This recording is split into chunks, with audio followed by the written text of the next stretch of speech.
오늘 저하고 십계명 서론의 두 번째 시간입니다. 지난 시간에는 제가 좀 미처 준비하지 못한 것들 때문에 오늘은 조금 여러분이 볼 수 있도록 하면서 복습을 좀 하고 그 다음에 오늘 하는 내용들을 다시 한번 이렇게 이어서 나가도록 하겠습니다.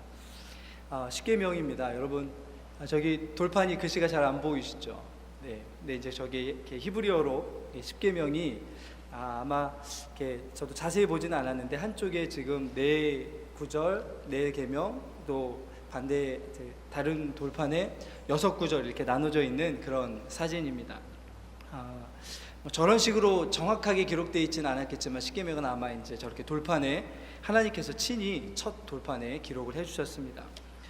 십계명을 저희가 알기 전에 이렇게 이해하시면 됩니다. 하나님께서 인간들을 처음에 어떤 존재로 만드셨냐면 저희가 이제 성경의 신학적으로 봤을 때 언약 파트너로 만드셨다라는 말씀을 합니다. 그냥 만드신 게 아니고 하나님과 언약 관계로 그렇게 함께 살아갈 수 있는 존재로 인간들을 언약의 파트너로 만드셨다고 이야기합니다. 그래서 성경을 이렇게 쭉 읽어보면 이제 언약의 관점에서 저희가 오늘 저하고 같이 십계명을 이제 살펴볼 텐데요. 십계명은 지난주에 뭐라고 얘기했었죠? 한번 보시면 십계명은 하나님의 인간의 창조의 목적이 담긴 사용 설명서와 같다라고 생각하시면 됩니다. 그러니까 하나님이 어떤 목적으로 인간을 창조하셨는가, 어떻게 살아가기를 원하시는가가 담겨져 있는 게 십계명입니다. 그리고 십계명은 사실은 원래 이제 언약의 관점에서 보면 하나님이 원래 아담과 맺었던 그 언약을 우리가 창조의 언약이라고 하는데요, 그 언약의 내용과 하나님이 이스라엘 백성들과 맺었던 이 십계명 언약의 내용은 수준 차이가 좀 납니다. 십계명은 인간의 부패한 그 능력을 감안해서 우리의 수준에 맞게 주신 게 십계명입니다.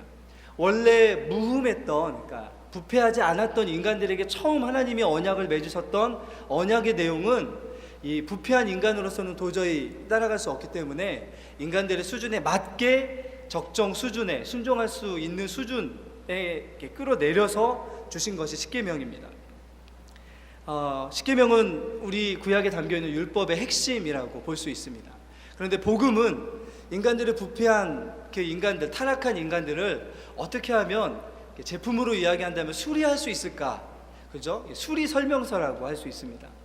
구원의 이유가, 그래서 어떻게 우리가 구원을 다시 한번 얘기할 수 있냐면 원래 하나님이 창조하셨던 목적대로 다시 살아가기 위해서 우리를 고쳐주셨는데 이제 그 고쳐주신 이후에 어떻게 살아가야 되는가를 다시 담아주신 게 이제 신약 성경이라고 볼 수 있는 거죠. 십계명을 순종하면 우리가 그래서 어떤 삶이 나타나게 되냐면 십계명을 순종하면 원래 창조의 원래 목적이 우리에게서 나타납니다. 그리고 그 창조의 원래 목적은 샬롬이라고도 할 수 있고 안식이라고도 할 수 있는 하나님이 누리시는 안식, 하나님이 누리시는 복. 다시 확장하면 십계명을 순종하면 하나님이 누리시는 사랑, 하나님이 누리시는 기쁨, 하나님이 누리시는 위로, 이런 것들, 하나님의 성품을 우리가 경험하고 우리가 누릴 수 있게 됩니다. 이게 사실은 율법의 핵심입니다. 율법은 하지마, 하면 복을 받고 안 하면 저주 받을 거야 라는 수준을 뛰어넘어서 율법을 그대로 순종하면 우리 안에서 하나님의 형상이 나타나게 됩니다. 하나님의 형상대로 지음받은 인간들의 원 모습이 우리에게서 나타나게 됩니다. 그래서 원래 하나님이 인간을 만드셨을 때는요, 아까 말씀했던 것처럼 언약의 파트너로 만드셨습니다. 언약하면 사실은 조금은 이게 낯설고 생소한 단어일 수 있습니다. 그런데 언약을 이렇게 얘기할 수 있습니다. 여러분, 우리가 지난번에 그 수요일날 목사님하고 그 원죄에 대해서 이야기할 때 우리는 아담 안에서, 그러니까 아담은 인간의 머리 대표로 하나님이 창조하시고 아담이 범죄한 것을 우리 모든 인류가 아담 안에 있는 걸로 하나님이 여기셔서 아담의 범죄가 우리 모든 인류의 범죄가 되었습니다. 구원은 반대입니다. 인류의 구원받은 인류의 머리인 예수 그리스도 안에 우리가 있으므로 그 안에서 연합하고 연대하고 소속되어서 예수 그리스도께 께서 이루신 구원의 사역에 우리가 그 안에서 그것이 마치 우리가 이룬 것처럼, 아담의 범죄가 마치 우리가 지은 범죄처럼 하나님이 여기시는 것처럼, 반대로 그리스도 안에서 모든 구원받은 인류가 그리스도의 구속의 사역이 마치 우리가 한 것처럼, 그래서 우리를 의롭다 하시는 이 두 가지의 연대, 연합, 소속, 이게 어디에서 기인하냐면 언약에서 이루어집니다. 언약의 파트너, 언약의 대표자인 아담, 언약의 대표자인 예수 그리스도, 옛 언약의 대표자인 아담, 새 언약의 대표자인 예수 그리스도, 그 안에 우리가 모두 다 포함되어 있는 걸로 여기고 하나님이 인류의 역사들을 이루어 가시는, 언약은 인류 역사의 중심이고 성경의 중심이고, 그리고 하나님이 인간과 관계를 맺으시는 모든 그 관계의 중심이라고 볼 수 있습니다. 그런데요, 잘 보실지 모르겠지만 그 맨 윗줄을 한번 읽어볼까요? 십계명은 한번 읽어보겠습니다. 시작. 십계명은 행위 언약의 조항이다. 네. 성경 안에는 그 하나님이 인간과 관계를 맺으시는 두 가지의 큰 틀이 있는데, 하나는 행위 언약이라고 하는 창조의 언약이 있습니다. 창조의 언약을 행위 언약이라고 하는 이유가 뭐냐면, 처음에 하나님이 아담을 만드셨을 때 아담과 뭐 하셨냐면 언약을 맺으셨습니다. 근데 그 언약은 어떤 언약이냐면요, 하나님이 뭔가를 해야 된다는 하나님이 뭔가 의무를 지어주신 언약이 아니고, 아담 너는 이걸 해야 돼, 100% 순종하면 너는 영생을 얻을 것이고 하나라도 어기면 너는 영벌을 받게 돼. 이게 원래 창조의 언약이고 행위의 언약입니다. 그런데 그 언약이라는 것을 이제 그 창조의 언약이 있고요, 또 하나의 언약은 예수 그리스도 안에서 우리와 맺으신 언약인데요, 은혜 언약입니다.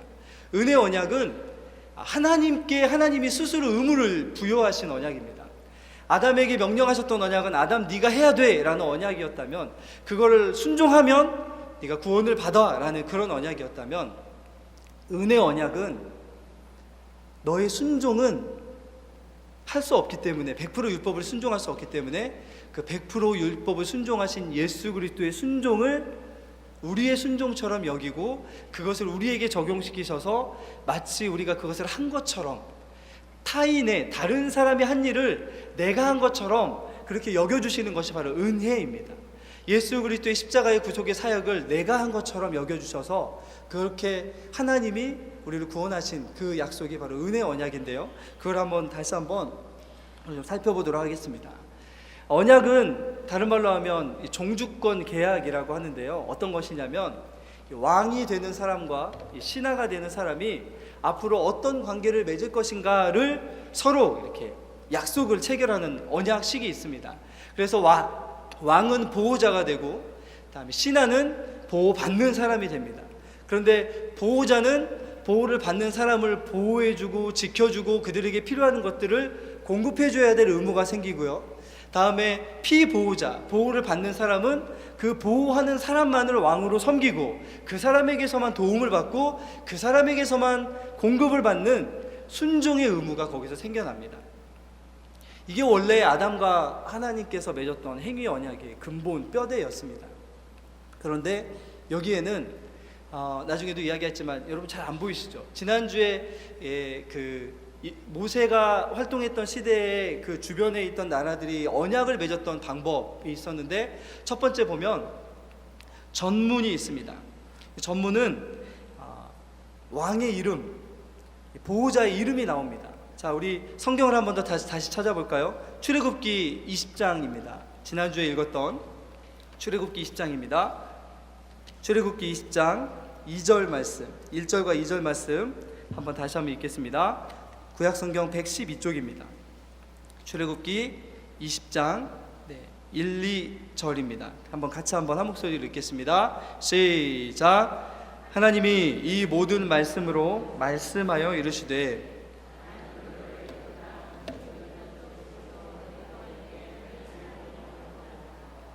지난주에 여기서 두 가지가 이 안에 담겨 있다고 제가 말씀드렸죠. 서문입니다.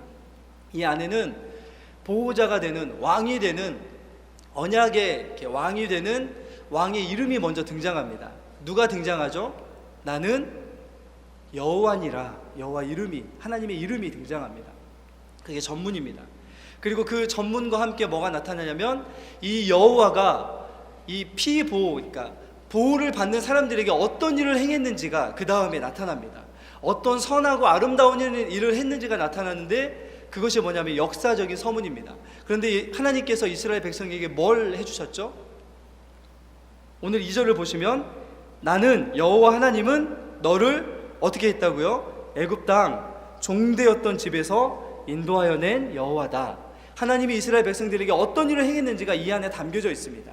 그리고 3절 이후부터는 저기 세 번째 보시면 하나님이 하지 마라 라고 하는 언약의 조항들, 내 백성이기 때문에, 내 신하이기 때문에 너희들은 이걸 하면 안 돼 라고 하는 내용들이 이 율법을 언약을 맺는 출애굽기 20장 3절부터 뒤에 나오는 17절까지가 담겨져 있습니다.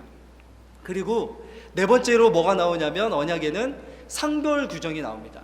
하나님께서 말씀하셨던 이 10계명의 조항들을 만약에 어기게 되면 어떤 벌을 받게 되고 이것을 지키면 어떤 복을 받는지를 하나님께서 기록해 놓으셨습니다. 그것을 어디에 기록해 놓으셨냐면 레위기 26장과 신명기 28장에 기록되어 있습니다. 특별히 신명기 28장에는 아마 제 기억으로는 68절까지인가 있는데요, 앞에 14절까지는 복을 얘기하고요, 뒤에 나머지 부분은 저주가 담겨져 있습니다. 인간의 부패한 심성이 어떤지를 하나님이 아시기 때문에 아마 그렇게 저주가 훨씬 더 많은 제한을 두시는 거죠. 그렇게 하고 마지막에 뭘 하냐면 이 언약의 내용을 서판에, 돌판에 새겨서 왕의 나라의 신전과 신하의 나라의 신전에 가서 보관합니다. 그리고 1년에 한 번씩 그 서판에 기록된 내용을 모든 백성이 모인 자리에서 왕이 읽습니다. 그래서 그 내용이 뭔지를 계속해서 낭독해서 이 자손들이 그것을 기억하도록 하게 하는 거죠. 여기서만 끝나는 것이 아니고요, 이 언약이 체결된 이후에는 또 다른 의식이 있습니다. 첫 번째로 지난주에 얘기했던 것처럼 이 언약이 정말로 유효하다라고 하는 것을 서로가 뭘로 맹세를 하냐면요, 짐승을 잡아서 짐승의 배를 가르고 거기 내장을 꺼내고 그 피가 흐르는 그 위로 왕과 신하가 지나갑니다. 어떤 의미로 지나가냐면 왕이 만약에 신하가 되는 백성의 전쟁이 일어났을 때 도움을 청했는데 도와주지 않거나 신하가 뭔가를 도움을 청했을 때 물건을 공급해주지 않는 이 언약을 깨뜨린다면 이 짐승이 죽어서 피 흘리는 것처럼 그 왕이 생명을 걸고 이것을 지켜야 되고 아니면 내 생명을 빼앗기게 될 것이다 라고 하는 저주까지 거기에 담아 놓습니다. 반대로 신하가 되는 백성들은 이 왕만 섬기고 왕의 말만 듣고 왕의 명령만 듣고 왕에게만 도움을 청하는 이 신하와 왕의 관계를 만약에 깨뜨린다면 이 짐승이 죽는 것처럼 배가 갈려져서 피를 흘리고 죽는 것처럼 우리의 생명이 이렇게 피를 흘리게 될 것입니다 라고 하는 그 약속을, 맹세를 짐승을 잡아놓고 왕과 신하가 그 위를 넘어가면서 그 약속을 하게 됩니다. 그리고 나서 또 다른 형태의 또 다른 그 의식이 뭐였냐면요, 우리 교회에 이렇게 회랑이 있죠. 그 위에 도로가 이렇게 길이 있고 밑에 지나가는 것처럼 그 왕이 되는 그 왕의 궁전에 가면 이렇게 회랑이 있습니다. 이렇게 좁다란 그 길이요. 거기를 신하가 왕의 뒤를 졸졸졸졸 이렇게 따라갔습니다. 왜 그랬냐면 왕이 하는 모든 말을 제가 뒤따라가면서 다 따르겠습니다라고 하는 충성과 왕의 말을 듣겠습니다라고 하는 약속을, 의식을 그렇게 행했던 것이죠. 거기서만 끝나지 않고요, 세 번째로 이 모든 의식이 끝나면 거기에 있는 대표자들이 한 자리에 모여서, 왕과 신하의 대표자들이 모여서 이 언약이 맺어지는 것을 축하하는 식사를 함께 했습니다. 이것을 언약 식사라고 하는데요, 출애굽기에도 보면 두 번째 그 체결된 이후에 하나님께서 70인의 장로를 시내산의 정상으로 불러서 거기서 언약 식사를 같이 합니다. 이 언약을 맺은 식사가 이어져서 지난 시간에 얘기했던 것처럼 성찬의 예식이 됩니다. 예수님께서 누가복음 4장 누가복음이나 마태복음이나 이 마지막에 새 언약을 맺으신 이후에 맺으시면서 뭘 하죠? 제자들과 함께 식사를 같이 하시죠. 이것은 내 피로 맺은 새 언약이다라고 하시면서 식사를 같이 하십니다. 그 언약을 통해서 예수 그리스도는 하나님의 나라의 왕이 되시고 이제 그 이스라엘 12지파를 상징하는 12사도들은 하나님 나라의 백성이 되어서 이제 그 하나님이 하시는 말씀을 순종해가면서 살아가야 되는 의무가 그때 부여되는 것이죠. 여러분, 그런데 성경 안에는 두 가지 언약이 있다고 제가 말씀드렸죠. 저희가 보고 있는 이 십계명은 최초로 아담과 하나님이 맺었던 언약과 함께 행위 언약입니다. 순종해야만 구원을 얻을 수 있는 언약입니다. 그런데 인간이 타락함으로 인간이 어떤 행위로도 하나님이 명령하신 모든 율법을 다 순종으로 완벽하게 할 수가 없었습니다. 그래서 은혜 언약이 등장하는데 창세기 3장 15절에 보면 최초의 복음이 나타나죠. 그리고 노아나 아브라함이나 다윗이나 저희가 지난 시간에 봤던 예레미야 31장이나 에스겔서 36장에 나왔던 새 언약들의 예언들이 나오는데, 이것들을 통해서 어떤 걸 보여주시냐면 인간들이 스스로를 구원할 수 없고 하나님이 인간들을 구원하시는데 뭘로 구원하시냐면 은혜로 구원하실 것이라는 것을 보여주십니다. 그게 성경 안에 나오는 두 가지 언약의 모습인데요, 함께 행위 언약을 다시 한번 보면 행위로 조건이 담겨져 있습니다. 무엇을 한다면, 무엇인가 순종한다면, 언약의 율법들을 순종한다면 구원을 받을 수 있다라고 하는 언약입니다. 그런데 은혜 언약은 왕이 할 것이다, 왕이 다 할 거야, 그죠? 반대가 되는 거죠. 무조건적인 언약입니다. 백성들이 뭔가를 해서 언약이 이루어지는 게 아니라 왕이 무엇인가를 함으로 언약이 성취되는 것이 이 은혜 언약입니다. 그래서 우리가 얻은 구원은 행위 언약이 아니고요, 은혜 언약에 속합니다. 왜냐하면 우리가 율법을 다 지켜서 구원을 얻은 게 아니고 예수 그리스도께서 그 율법을 완성하심으로, 다 지키심으로 우리가 예수 그리스도의 덕을 받아 예수 그리스도의 그 율법을 성취하신 것을 우리가 예수 그리스도 안에서 하나님이 우리가 성취한 것처럼 여겨주심으로 우리가 구원을 받는 게 은혜 언약의 속성입니다. 시간이 짧기 때문에 일단 넘어가겠습니다.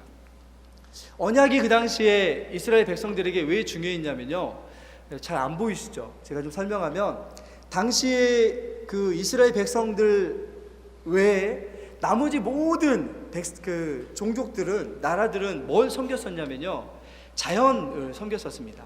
별, 해, 뭐 이런 것들. 그런데 그리고 귀신들을 섬기고 자연들을 섬기고 또 인간들을 섬기고 이랬습니다. 그런데 자연이나 귀신이나 인간들의 특징이 무엇이냐면 불변하는 것이 아니라 언제든지 변화무쌍하다는 거죠. 하늘이 태양이 쨍쨍 쬐다가 갑자기 구름이 일어나서 태양 가려버리고 이런 것처럼 불변하는 것이 아니라 가변적이었습니다. 그래서 인간들은 늘 어떻게 살았냐면 변화무쌍한 자신들이 섬기는 그 신이라고 생각하는 존재들이 어떻게 변할지 몰라서 늘 전전긍긍해하면서 두려움과 이 무서움 속에 살아갔던 거죠. 자기가 섬기는 신이 어떻게 이렇게 짜증을 내는지, 어떻게 기뻐할지 몰라가지고 늘 전전긍긍했었습니다. 그런데 하나님이 이스라엘 백성들에게 언약을 맺으시는 거예요. 언약을 통해서 나는 절대 불변하다, 나는 절대 변하지 않는다, 나는 언제나 너희들에게 신실하다. 그래서 그 신실하신 하나님, 언약을 지키시는 하나님의 이름이 여호와 하나님이죠.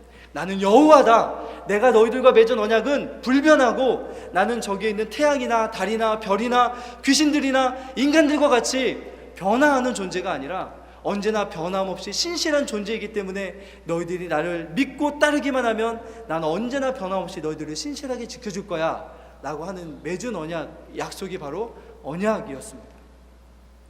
더 이상 이스라엘 백성들은 두려워할 필요가 없는 거죠. 하나님의 통치 아래에 있기만 하면 불변하신 하나님이시기 때문에, 그분이 왕이 되시기 때문에 전혀 두려움 없이 살아갈 수 있는 존재들이 되었습니다. 그래서 언약적인 고백이 담겨있는 시편을 한번 보십시오. 여호와는 나의 산성이십니다. 여호와는 나의 힘이십니다. 여호와는 나의 그늘이 되어주시고 여호와는 나의 방패가 되어주시고, 근데 거기 항상 여호와라는 이름, 신실하신 그 이름이 따라오는 거죠. 이게 이스라엘 백성들의 신앙이었습니다. 그런데 여러분, 안 넘어갑니다. 네. 인간도 유한하지만 기계도 유한합니다. 이렇게 안 먹히네요. 다시 출애굽기 20장 2절로 한번 가볼까요? 자, 출애굽기 20장을 보면 굉장히 중요한 구조가 되어 있습니다. 출애굽기 20장 2절을 다시 한번 읽겠습니다. 시작. 나는 너를 애굽 땅 종 되었던 집에서 인도하여 낸 내 하나님 여호와니라. 여기 이제 중요한 그 관계가 형성이 되는데요. 나와 너라는 관계가 여기서 형성이 됩니다. 하나님이 인간들을 나와 너의 관계를 맺어주셨습니다. 피조물인 인간과 하나님이 스스로를 낮춰주셔서 언약을 맺는 상대방이 되어주십니다. 그리고 뭐라고 말씀하시냐면 나는 뭐뭐이고 너희는 뭐뭐가 될 것이다 라는 나와 너라는 관계로 이렇게 우리들과 정말 친밀한 관계, 인격적인 관계로 우리들에게 다가오셔서 언약 안에 그런 하나님의 인격적인 그 내용들을 맺게 하십니다. 그래서 내년도 우리 교회 표어가 혹시 뭔지 아세요? 네, 에스겔 37장 말씀 지난번에 말씀하셨었는데 나는 너희의 하나님이 되고 너희는 내 백성이 될 것이다 라는 그것을 에스겔이 다시 한번 반복한 것에 불과합니다. 그것이 정말 이루어질 것이다. 새 언약 아래에서는 메시아를 통해서 이루어지는 새 언약 아래에서는 이것이 진짜 이루어질 것이다 라는 것을 말씀해 주고 있는 것이죠. 여러분, 그런데 하나님께서 모세를 대표로 해서 이스라엘과 넘겨주시죠. 이스라엘과 맺었던 오늘 이 시내산 언약 앞으로 좀 넘겨주시죠. 하나만 더, 거기 하나 잠깐만요. 뒤로 하나 더 뒤로 넘겨주시고요. 이게 제 페이지가 없어서 하나만 더 넘겨주시죠. 하나 더요. 네, 하나 더. 네, 그 다음. 네. 일단은 거기도 더 넘겨주시고요. 십계명은 행위 언약입니다. 하나님이 하나님의 백성이 된 이스라엘 백성들에게 이것을 행하라, 그렇지 않으면이라는 조건을 달아두시는 행위로서 맺어진 언약입니다. 하나 더 넘겨주시죠. 그런데요, 행위가 요구되지만 거기에는 은혜가 전제가 됩니다. 이스라엘 백성들을 하나님이 불러주신 이유는, 이스라엘 백성들에게 언약을 맺어주신 이유는 그 이스라엘의 조상이었던 아브라함과 맺었던 은혜 언약 때문이었습니다. 조건 없는 언약 때문이었습니다. 하나님이 이렇게 그분의 사랑을 나타내 주십니다. 그런데 십계명의 또 율법이, 핵심인 십계명과 여기에 부차적으로 따라오는 율법들에게 가장 중요한 것은 무엇이냐면 하나라도 지키지 않으면 구원받지 못한다는 거였습니다. 그죠? 저희가 야고보서를 볼 때에도 사랑의 율법이 가장 큰 계명인데 하나라도 지키지 못하면 모든 것을 지키지 않는 것이 되는 100% 순종이 요구되는 게 십계명, 시내산 언약이었습니다. 행위 언약입니다. 그런데 하나님이 이렇게 이야기하시면 너무나 안타깝고 너무나 이렇게 부담 가는 것처럼 보이는데요. 다음 넘겨주시죠. 행위 언약 안에는 뭐가 담겨져 있냐면요, 하나님의 순종의 요구가 담겨져 있습니다. 그런데 그 순종의 내면 안에는 사람들이 순종을 요구하지만 그 순종을 요구하는 것에는 아까 서문에 얘기했던 하나님이 어떤 일을 행해 주신 분이시라는 것에 대한 감사의 반응으로 순종을 요구하십니다. 무조건적으로 순종을 요구하시는 것이 아니라 감사에 대한 반응으로 요구하십니다. 그리고 또 십계명 안에는 뭐가 담겨져 있냐면 하나님이 어떤 분이신지가 담겨져 있습니다. 하나님이 어떤 분이신지가 어떻게 담겨져 있냐면 십계명은 도덕적인 율법이기 때문에 도덕적이신 하나님의 성품이 그대로 담겨져 있습니다. 그래서 이스라엘 백성들이 십계명을 따라서 살아가면 도덕적인 인생을 살아가게 됩니다. 도덕적인 인생들, 이게 사실 하나님의 성품이고 하나님의 형상이라고 볼 수 있습니다. 그런데 저희가 착각해서는 안 되는 게 무엇이냐면 이스라엘 백성 중에 한 사람이라도 하나님이 말씀하신 모든 율법을 다 지켜서 구원받은 사람이 있을까요, 없을까요?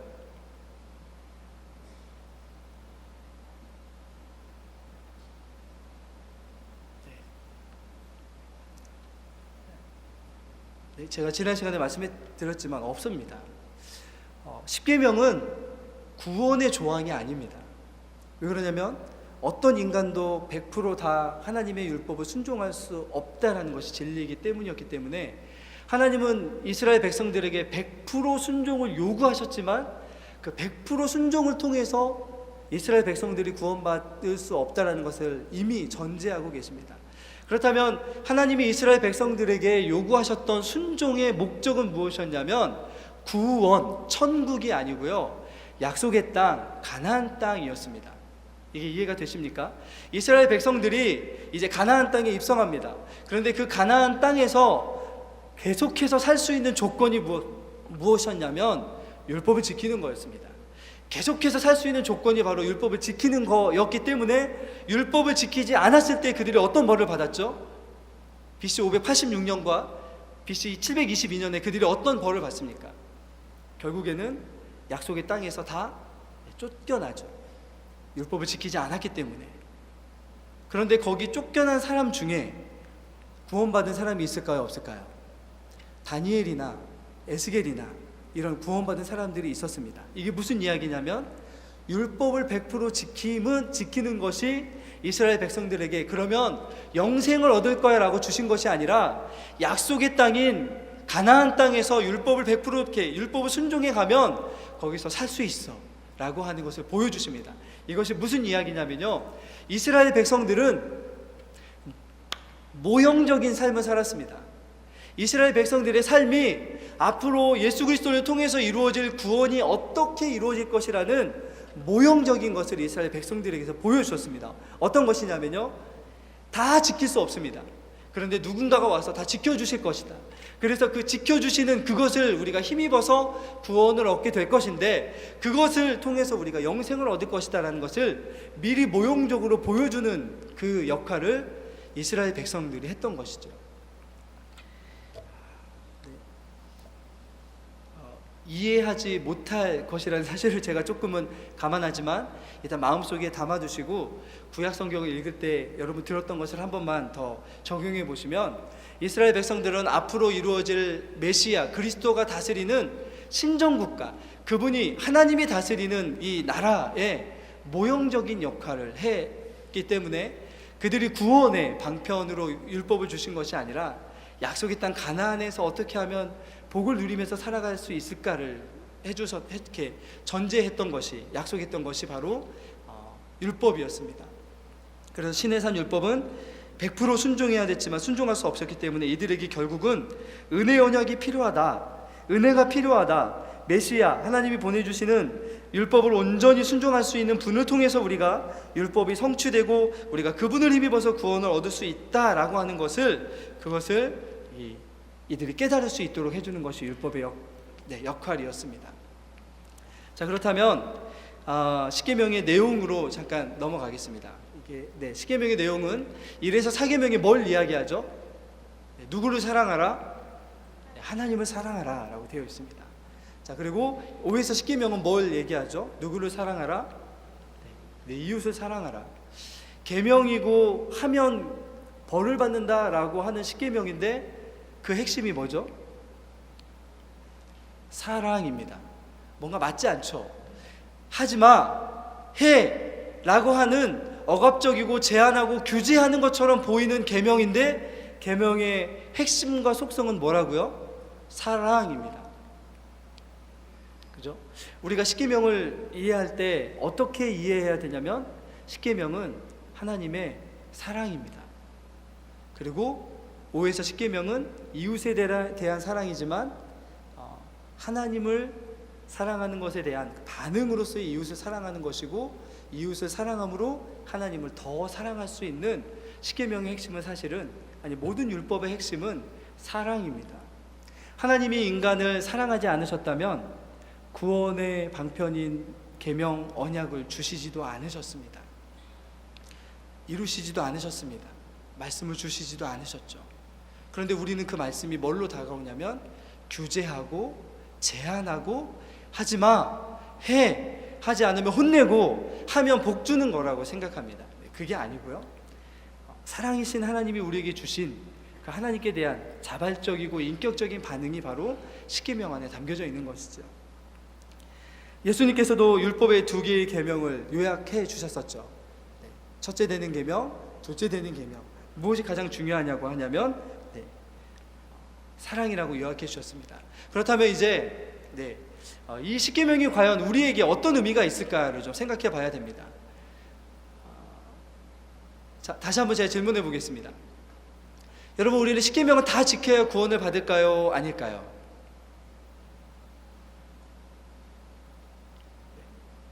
십계명은 다 지킨다고 구원을 받는 게 아니라, 물론 다 지킬 수도 없지만 구원을 받았기 때문에 십계명을 지켜나가는 것이죠. 그죠? 이런 우리 새 언약의 시대를 살아가고 있는 우리에게 마치 옛 언약이라고 얘기되지는 시내산 언약, 모세의 언약, 이 십계명, 율법은 과연 우리에게 어떤 의미가 있는지를 마지막으로 살펴보고 마치도록 하겠습니다. 첫 번째로 보면 십계명은 누가 쓰셨죠? 하나님이 돌판에 직접 쓰셨습니다. 우리 자 말씀을 좀 찾아보도록 하겠습니다. 출애굽기 31장 18절입니다. 한번 찾아볼까요? 출애굽기 31장 18절입니다.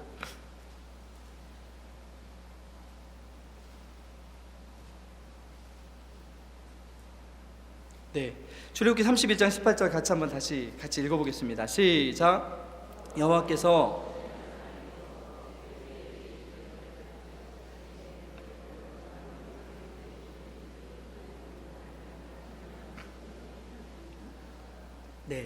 누가 친히 쓰신 거라고요? 하나님이 친히 쓰셨습니다. 하나님이 왜 친히 쓰셨을까요? 그 의미가 이렇게 해석되어집니다. 첫 번째는 하나님이 직접 친히 쓰신 것이기 때문에 율법이라는 것은 결코 지워질 수 없는 영원한 법이다 라고 하는 것이 그곳에서 해석되어집니다. 하나님이 직접 주신 법입니다. 하나님이 직접 써주신 법입니다. 그렇죠? 돌판에 직접 써주셨던 그 법은 영원히 지워질 수 없는 법이라는 거죠. 지금도 우리에게 적용될 수 있는 법입니다. 두 번째는 무엇이냐면 하나님이 직접 써주셨기 때문에 어떠한 다른 것도 거기에 더해질 필요도 없고 더해질 것도 없는 완전하고 완성된 것이다 라고 하는 뜻이 그 안에 담겨져 있습니다. 그리고 십계명은 10개의 계명입니다. 구약이나 성경에서 보면 이 숫자에 있어서 10이라는 숫자는 뭘 의미하죠? 완전함을 이야기합니다. 완전함. 완전한 계명이다라고 하는 것이 숫자에도 이미 나타나 있는 것이죠.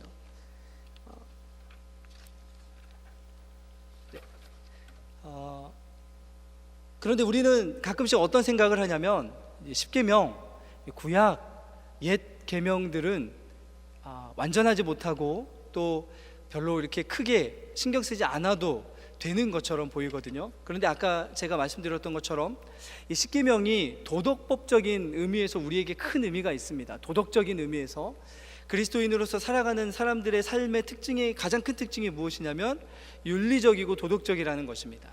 위선적이고 형식적인 거하고 다르게 굉장히 도덕적이고 윤리적입니다. 그런데 왜 그러냐면 아까 말씀드렸던 것처럼 십계명 안에는 도덕적인 하나님의 속성이 고스란히 담겨져 있기 때문입니다. 하나님의 속성과 성품이 담겨져 있는 이 계명이고요. 그 다음에 두 번째로는 하나님은 여전히 우리에게 성령 하나님을 보내셔서 이 계명들을 지켜나가도록 하셨습니다. 아까 말씀했던 것처럼 수리 설명서인 복음을 통해서 우리가 순종하기를 원하셨던 법들은 사실은 이 십계명인 것이죠. 우리가 삶에서 이 계명들을 지켜나가면 우리에게서 하나님의 형상들이 나타나게 됩니다. 하나님의 성품과 속성이 담겨져 있는 계명이기 때문에 우리가 십계명을 순종하고 지켜져 나가면 우리에게서 하나님의 속성과 성품들이 드러나게 하나님이 이렇게 우리에게 계명을 주신 거죠.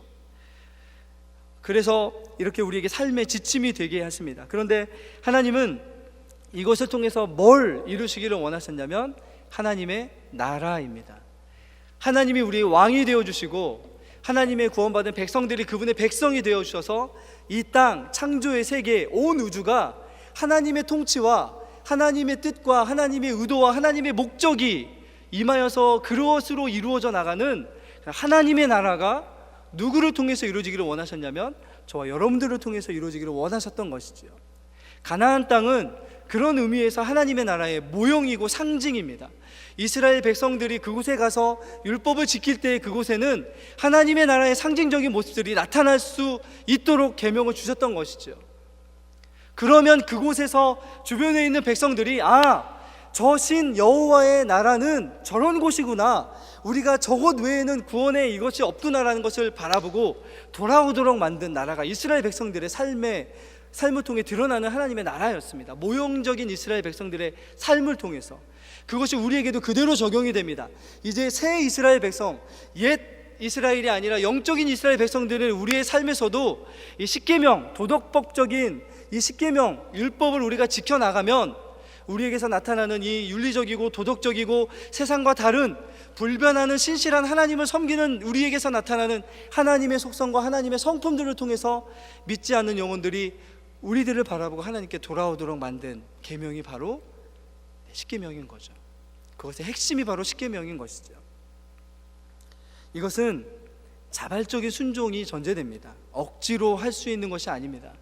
그렇기 때문에 성령을 우리에게 주심으로 우리가 중생할 때, 지난번에 에스겔서 36장에서 보면 우리가 물과 이걸로 뿌림 받아서 우리의 마음이 새 마음이 되고 우리 영이 새 영이 되고 거기에 더하여 성령이 우리에게 거하심으로 우리의 돌판에 새겨졌던 그 율법이 이제는 우리의 신비에, 우리 마음에 새겨짐으로 그 율법을 순종할 수 있도록 만들어주신 그 은혜 언약 안에서 구원받은 존재들이 우리들입니다. 그래서 여러분, 하나님의 계명을 지켜가면 우리 마음속에 어떤 마음이 일어나냐면 더 순종하고 싶은 열망이 일어납니다. 더 잘 순종하고 싶은 열망이 일어납니다. 더 잘 이 말씀대로 살아가고 싶은 갈망이 일어납니다.